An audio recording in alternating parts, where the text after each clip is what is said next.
السلام عليكم ورحمة الله تعالى وبركاته. رب اشرح لي صدري ويسر لي أمري واحلل عقدة من لساني يفقه قولي. وبعد. دوستان و برادران عزیز، زحمت معذرت و بخشش برای آنی که در تلفن های شما در زنگ هاتون جواب دادن نمیتونم. بسیار حالت ها میشه که جین خونده استم، زنگ میزنن جواب دادن نمیتونم.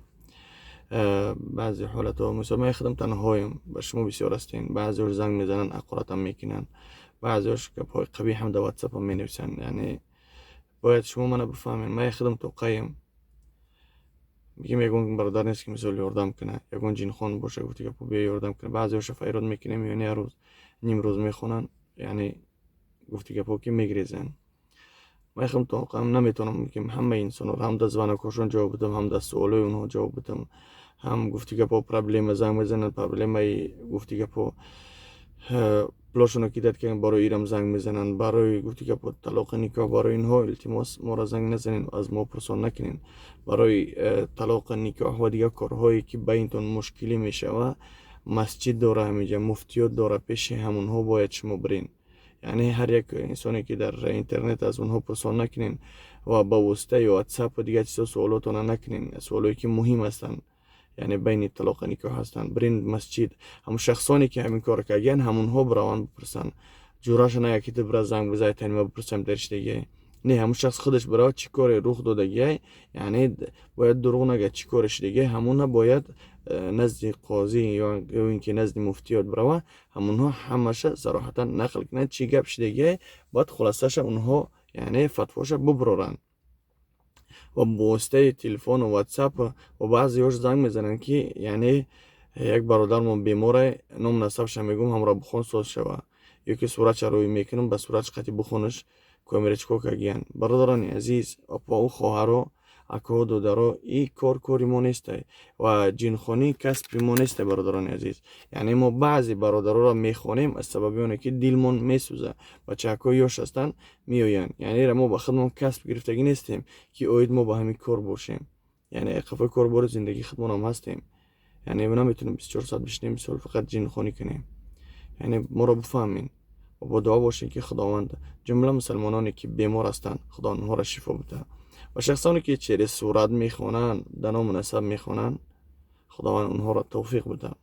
یعنی ما این خیلی کار نمیکنیم و کرده هم نمیتوانیم.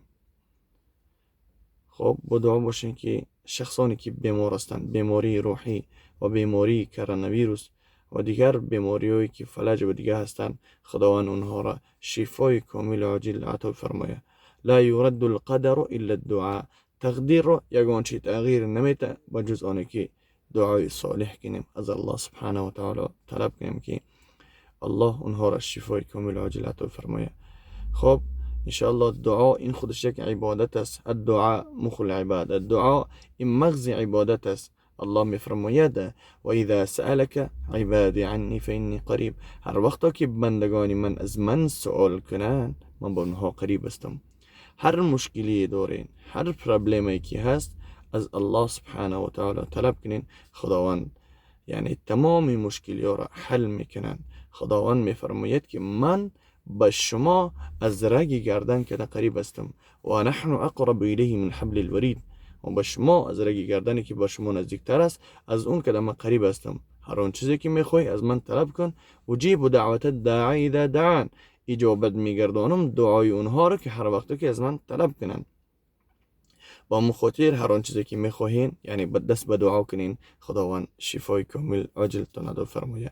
و برادران عزیز، کدامید که نماز نمیخوانین و نماز خوانشیدن نمیخواهین، یعنی خواندن یعنی سحر و جادو را شما دور کردن، یعنی گفتی رسول که بسپلیز نه تالکو نیست از زمین کار.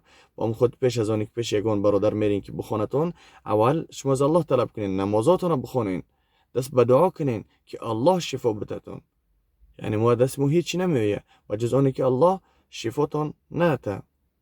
وقتی که شما به یگان بیماری مبتلا میشین، اولش نماز رو ترک نکنین، شما قریب شین به نماز تا اینکه همون درد از شما دور شوه. باقی در امان الله. السلام علیکم.